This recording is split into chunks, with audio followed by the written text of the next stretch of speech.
Fala, cambada de pinto no lixo, tudo bem com vocês? Meu nome é Kelvin, sou professor de filosofia. I am the danger. Estamos aqui com mais um programa Sei Lá Sou de Humanas e hoje nós iremos falar sobre o tema felicidade. Mas o autor que a gente vai usar aqui hoje é o Epicuro de Samos. Para quem não viu o vídeo anterior, clica no card aqui, aproveita e se inscreve no canal, clica no sininho, dá um joinha aqui no vídeo e vamos logo para o que interessa. Epicuro é um dos grandes autores do período helenista. Os gregos se autodenominavam helenos, portanto, helenismo, na verdade, é um conjunto de filosofias que basicamente reproduziam o modo de viver dos gregos antigos. E, historicamente, o helenismo corresponde ao período final do apogeu da filosofia grega clássica. O Epicuro, como todo bom e velho filósofo grego, também criou a sua escola, que ficou posteriormente conhecida como os Jardins de Epicuro. Assim como a gente viu lá no vídeo do Aristóteles, se você não viu, pausa aqui rapidinho e assiste lá. Uma das compreensões sobre a felicidade é exatamente a busca pelo prazer. O Epicuro ele vai se inserir numa tradição de filósofos que é conhecida como hedonistas, que são os filósofos que acreditam que o bem supremo da vida é a obtenção de prazer. Porém, o Epicuro ele não pode ser confundido com um hedonista tradicional, vamos dizer assim. Ele é um cara meio diferentão, um pouco não ortodoxo. Os hedonistas acreditavam basicamente que o bem supremo da vida humana era o prazer. E o que você tinha que fazer, portanto, para alcançar a felicidade? Você tinha que procurar a maior quantidade de prazer possível. Ou seja, sabe todas aquelas comidas loucas que você gosta de comer, todas aquelas coisas que você sente prazer fazendo, você deveria repetir incessantemente, cada vez mais. Para eles, quanto mais prazer você tem, mais feliz você é. Porém, o Epicuro viu um problema nessa compreensão sobre a felicidade. De acordo com ele, quando você entende que a felicidade está circunscrita à obtenção do prazer puro e simples, você fica cada vez mais refém dessas sensações. Você fica cada vez mais preso a essa questão da obtenção dos prazeres. Você vai viciando na coisa. Você precisa cada vez de doses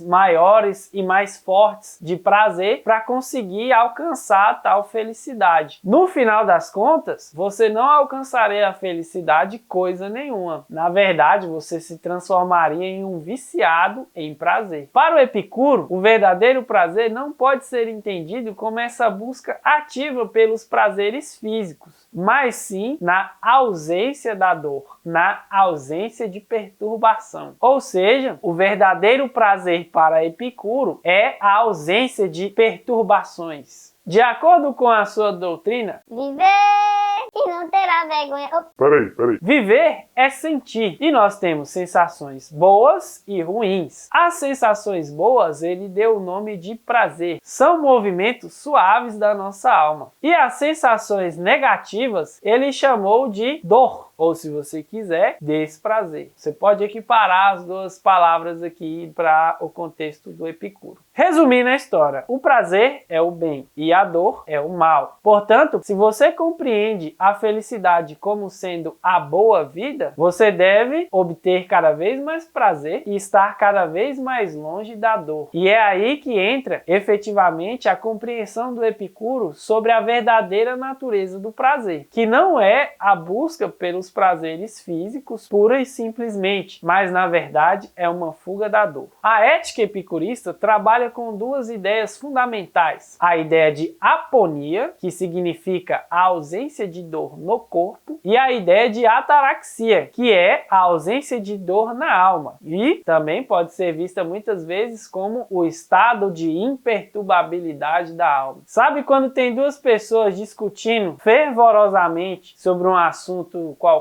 e você tá lá como se estivesse assistindo um jogo de tênis?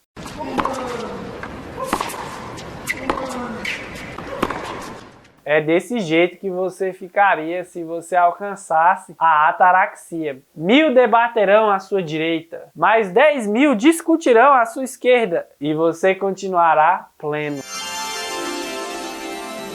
Nesse sentido, o que nós devemos buscar é o estado de superação e de afastamento da dor. O mal físico, isto é, a dor, pode ser entendida de duas formas. Se o ideal é você fugir da dor, Epicuro aconselha você a cuidar da sua saúde, para que você não seja acometido por nenhuma doença, ou seja pego de calças curtas, como dizem por aí. Nesse sentido, se você tiver algum problema, o mal físico ele é suportável. Sabe quando você está passando mal, está com uma dor de cabeça, você vai lá, toma um remédio e logo você melhora. Ou então, o mal físico te leva a um estado no qual você não vai sentir mais nada. E esse é o motivo pelo qual o Epicuro dizia que você não deve temer a morte. A morte é quando você não é mais. Se você não entendeu, troca o verbo é pelo verbo existir. A morte existe quando você não existe mais. Se viver é sentir, morrer é não sentir. Então você não precisa se preocupar com a morte, porque você já não vai sentir mais dor nenhuma. Porém, existem as dores da alma. E é aí que a filosofia entra. Para Epicuro, a filosofia seria como um fármaco, ou seja, um remédio para as dores da alma. Você deve educar o seu corpo e o seu espírito para suportar da melhor maneira possível as dores e assim adquirir o verdadeiro prazer, ou seja, o estado de imperturbabilidade, ou seja, o estado de ficar de boa. Famoso deboísmo. Epicuro diz que muitas vezes as dores da alma são causadas por incompreensões dos nossos desejos. Portanto, o papel da ética, ou se você quiser, da filosofia, é nos dar uma boa compreensão sobre os nossos próprios desejos, para que assim a gente consiga afastar aqueles desejos que nos causam dor. Para tanto, Epicuro dividiu os nossos desejos em 3 categorias. O primeiro são os desejos naturais e necessários. O segundo são os desejos naturais e não necessários. E o terceiro são os desejos não naturais e não necessários.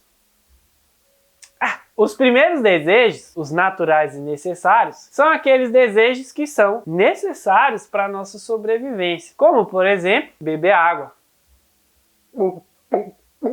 Ou então, quando você acorda de manhã com aquela fome da moléstia, prepara aquele cuscuzão e passa pra dentro. Aí sim, moleque. A segunda ordem dos desejos, que são os naturais e não necessários, são aqueles desejos que, na verdade, consistem em modificações dos primeiros. Ou seja, ao invés de beber um copo de água, você quer beber, sei lá, um refri, um suco de uva, um suco de goiaba, uma vitamina de abacate ou de banana com açaí. Tem bem ali embaixo. Ou então, quando você quer incrementar o seu cuscuz com ovo, calabresa, carne seca e todas aquelas misturas que só a gente sabe fazer. O cuscuz tradicional lá do Nordeste é o melhor e não tem quem me faça mudar de ideia. O terceiro tipo dos desejos, que são os não naturais e não necessários, são aqueles desejos advindos da vida em sociedade, como, por exemplo, fama, você querer ser rico para fazer várias viagens. Vamos fazer um exercício aqui. Tem uma frase que alguém que eu gosto muito adora que diz: Viajar é preciso. Se a gente for analisar essa frase no contexto de quando o ser humano ainda era nômade, viajar realmente era natural e necessário. Afinal de contas, se ele não caminhasse para conseguir alimento, ele não ia conseguir sobreviver. Viajar, portanto, foi necessário para a sobrevivência humana. Mas se a gente analisar essa frase no contexto atual, ou seja, hoje, não é mais natural e nem necessário viajar. Na verdade, hoje é muito mais um hobby, uma atividade de lazer que muitas pessoas, inclusive, encontram prazer em fazê-la. Você sabia que os glúteos, o famoso bumbum, é um músculo que foi extremamente necessário para que o ser humano conseguisse caminhar e correr longas distâncias para sobreviver? Os primatas são igual estudantes. De tanto ficar sentado, eles ficaram sem bunda. Com a devida compreensão dos seus desejos, Epicuro argumenta que o ser humano pode dispensar aqueles desejos que são não naturais e não necessários, e também os desejos naturais e não necessários. Porque, de acordo com ele, buscar esses desejos não traz felicidade. Na verdade, buscar esses desejos causa problemas futuramente. Na hora de buscar a felicidade, você tem que fazer esse cálculo. Será que se eu satisfizer esse desejo agora eu não vou ter problema depois? Se a resposta for sim, sai fora. Se a resposta for não, aí tudo bem. Além disso, Epicuro defende que para que nós sejamos felizes, nós devemos alcançar o estado de autossuficiência. Ou seja, o ser humano não precisa de nada além de si mesmo e das condições básicas de sobrevivência, óbvio, para alcançar a felicidade. De acordo com Epicuro, se você é autossuficiente, você está mais próximo de alcançar a ataraxia. E isso faz com que você esteja cada vez mais próximo da felicidade. Resumindo a história, se você quer ser feliz, o jeito é ficar de boa. Tá, e aí você me pergunta: O que eu aprendi com isso? Como é que eu posso usar isso na minha vida? Bom, a gente pode chegar à conclusão que levar uma vida simples provavelmente vai te fazer uma pessoa mais contente. Você pode não ser feliz, óbvio, mas você certamente vai ser uma pessoa mais contente com aquilo que você tem. Além disso, se você é feliz com pouco, como um pinto no lixo ou um gato com uma caixa, você vai ser capaz de atingir a felicidade muito mais fácil, com poucas coisas inclusive. Ou seja, menos é mais. Quanto menos você precisar, mais felicidade você consegue alcançar. Afinal de contas, para quem não tem nada, metade é muita coisa. Além disso, Epicuro nos ensina a seguinte reflexão: muitas vezes, as consequências dos nossos prazeres imediatos são dores futuras. Portanto, nós devemos avaliar cuidadosamente as nossas ações para que a gente não se arrependa depois. Por último, a gente pode aprender a ter autoconhecimento, ou seja, investigar aquilo que você realmente deseja, a natureza dos seus desejos, se ele é um desejo natural e não necessário, se é um desejo não natural e não necessário, e com isso você consegue saber se aquilo ali é de fato essencial para a sua felicidade ou não. E aí galera, vocês são igual um pinto no lixo ou vocês são aquela pessoa que é infeliz porque quer ter tudo? Comenta aqui embaixo se você concorda com essa ideia, qual tipo de pessoa você é. Não esquece de colocar também temas para que a gente possa fazer novos vídeos e também se inscreve no canal, curte o vídeo e compartilha para nossa alegria!